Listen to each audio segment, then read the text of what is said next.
వచ్చినప్పుడు నేను చెప్పింది నిజమా కాదా తెరిచి చూడండి. ఈరోజు నేను చెబుతున్నాని ఆనాడు ఒక మాట చెప్పిన మీడియా మిత్రులకు నేను ఇవాళ గుర్తు చేయదలుచుకున్నా.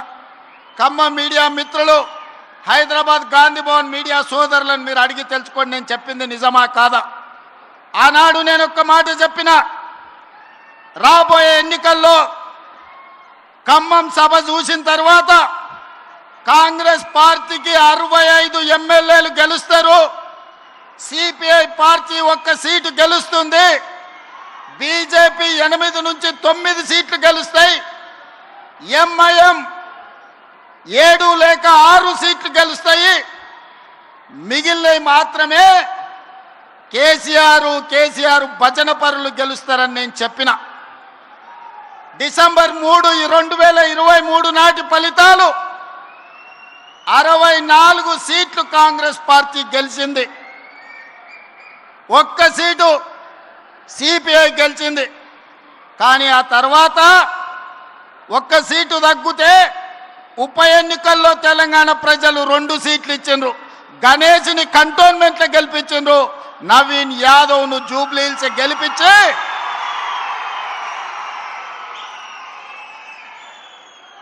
64 సీట్లను 66 సీట్లు చేసిరు. ఆనాడు నేను చెప్పిన జోస్యం ఆ తర్వాత పార్లమెంట్ ఎన్నికలు వచ్చినప్పుడు సూటిగా చేవెళ్ల గడ్డ మీద నుంచి సవాలు విసిరిన కేసీఆర్ రాసి పెట్టుకో, పార్లమెంట్ ఎన్నికల్లో నీకు గుండు సున్నా, నీకు పంగనామాలు పెట్టిస్తే తెలంగాణ ప్రజలతోనని.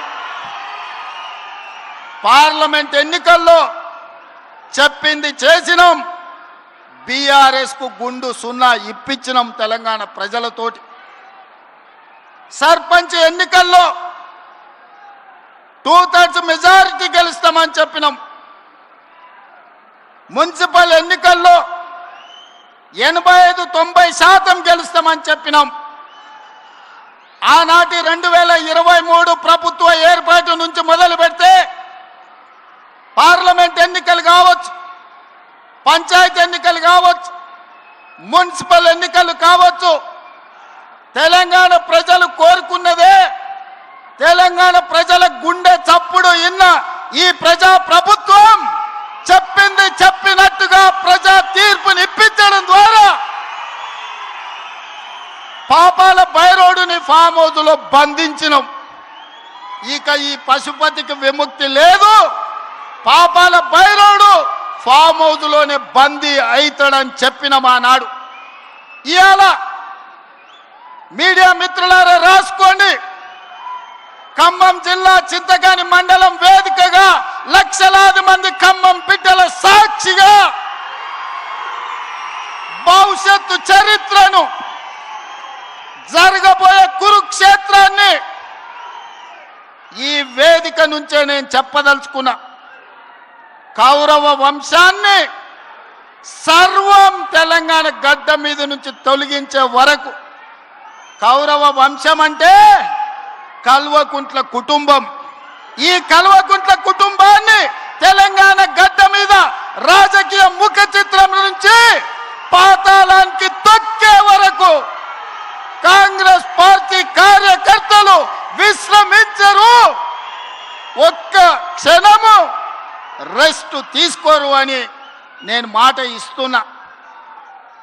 మీడియా మిత్రులారా, ఈనాడు కేంద్రంలో జరుగుతున్న రాజకీయ పరిణామాలు మనం చూస్తున్నాం. నరేంద్ర మోడీ, అమిత్ షా గారు మమతా బెనర్జీ పార్టీని చీల్చడం, ఆ పార్టీని చీల్చడం, ఇతర పార్టీలను లొంగ తీసుకోవడం, వాళ్ళు అనుకున్న సీట్లు పెంచాలన్న బిల్లును రాబోయే పార్లమెంటులో ఎట్లయినా సరే బెదిరించైనా అదిరించైనా లొంగ తీసుకొనైనా బిల్లు ఆమోదింపు చేసుకోవడానికి సర్వశక్తులు ఒడ్డుతున్నారు. ఈ పాపంలో వాళ్ళు విజయం సాధించడానికి అవకాశం ఉంది. అందుకే ఈనాడు తెలంగాణలో ఉన్న 119 అసెంబ్లీ నియోజకవర్గాలు రాబోయే 2029లో జరగబోయే ఎన్నికలు, ఆనాటి జోస్యం ఎన్నికల 6 నెలల ముందు చెప్పిన ఈనాడు నేను చెబుతున్న ఎన్నికల జోస్యం 36 నెలల ముందు ఖమ్మం గడ్డ మీద నుంచి నేను చెప్తున్నా. రాబోయే ఎన్నికలు 2029 డిసెంబర్లో జరగవు, 2028 డిసెంబర్లో జరగవు, 2029 మే జూన్ మాసంలో మన శాసనసభ ఎన్నికలు జరుగుతాయి. తెలంగాణ రాష్ట్రంలో ఉన్న 17 పార్లమెంట్లు సీట్లు 26 పార్లమెంట్లుగా మారుతాయి. 119 ఉన్న శాసనసభ నియోజకవర్గాలు 182కు పెరుగుతాయి. ఈరోజు చెప్తున్నా 182 శాసనసభ నియోజకవర్గాలలో 117 సీట్ల పైన గెలిచి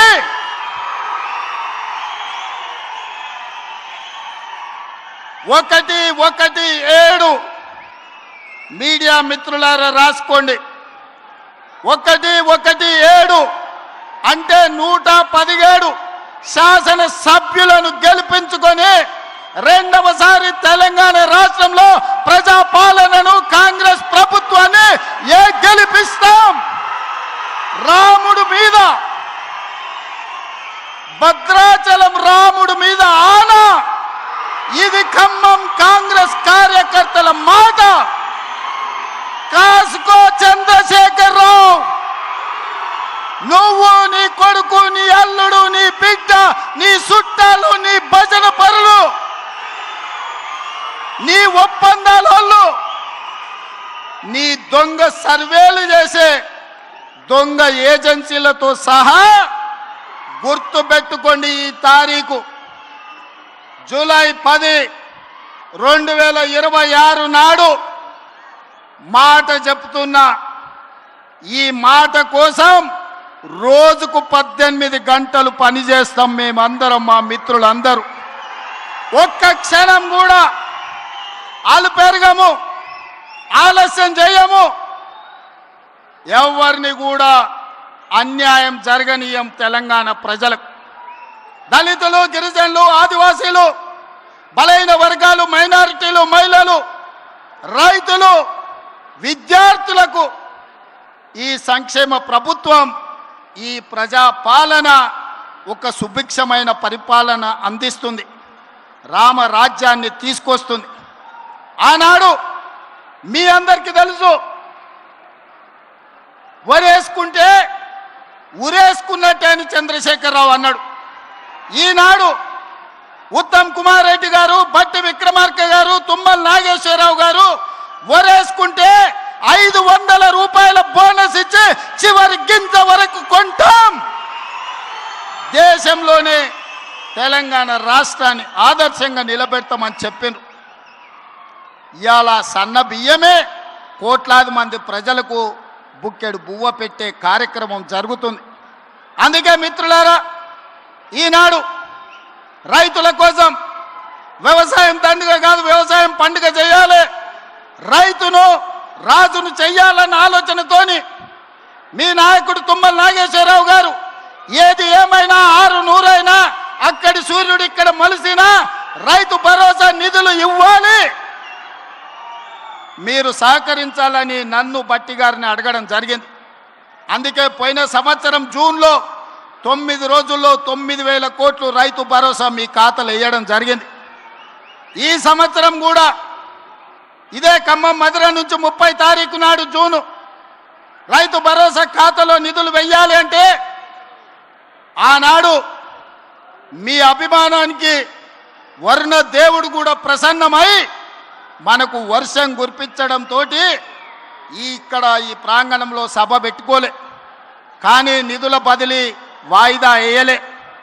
శిల్పారామంలో అప్పటికప్పుడు మా యువ శాసనసభ్యులందరూ ఈర్లపల్లి శంకర్తో సహా చాలామంది, వందలాది మంది రైతుల సమక్షంలో మొదటి విడత రైతు భరోసా నిధులు శిల్పారామంలో విడుదల చేసినాం. సరిగ్గా 9 రోజుల సమయంలో ఈనాడు ఇక్కడ సభ పెట్టి చివరి విడతగా 9 రోజుల్లో 9,000 కోట్ల రూపాయలు రైతు భరోసా మీ ఖాతాలో వేసినాం. సోదరులారా, ఇలా రైతు భరోసానే కాదు, రైతు బీమా ఉండొచ్చు, రైతు భరోసా కావచ్చు, రైతు రుణమాఫీ కావచ్చు, రైతు గిట్టుబాటు ధర కావచ్చు, రైతు బోనస్ కావచ్చు, రైతుకు ఉచిత కరెంటు కావచ్చు, అదేవిధంగా అకాల వర్షాల వల్ల పంట కొట్టుకపోతే రైతు నష్ట పరిహారం కావచ్చు.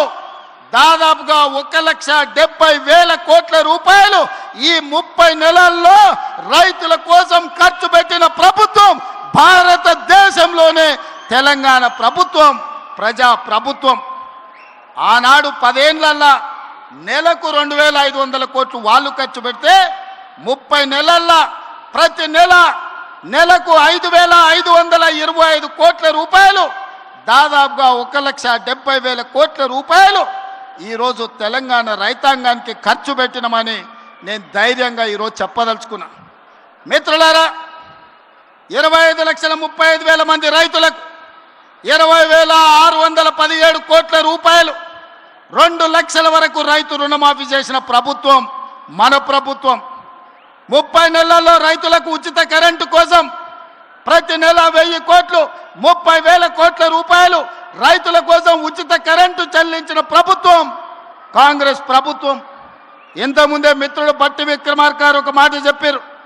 ఆనాడు ఎన్నికల్లో దుర్మార్గులు విష ప్రచారం, తప్పుడు ప్రచారం, కాంగ్రెస్ వస్తే కరెంటు ఉండదన్నారు. ఇవాళ కల్వకుంట్లలో నేను అడుగుతున్నా, కరెంటు వైరు పట్టుకో కాకిలాక మాడి మసైపోతావా లేదా నేను చూస్తా.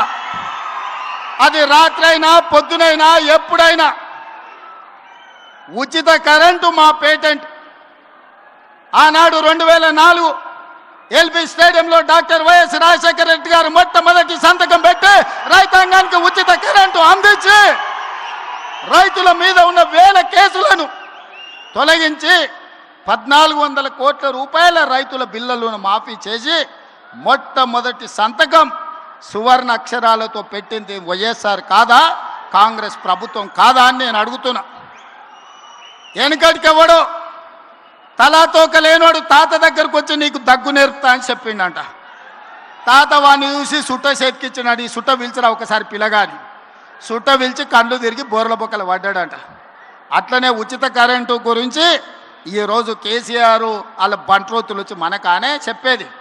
10 ఏళ్ళు ఉచిత కరెంట్ ఇచ్చి రైతులను ఆదుకున్న కాంగ్రెస్కు ఉచిత కరెంటు పేటెంట్ రైట్ అయితే మనల్ని కాదని దాన్ని కొట్టేద్దామని చూసారు.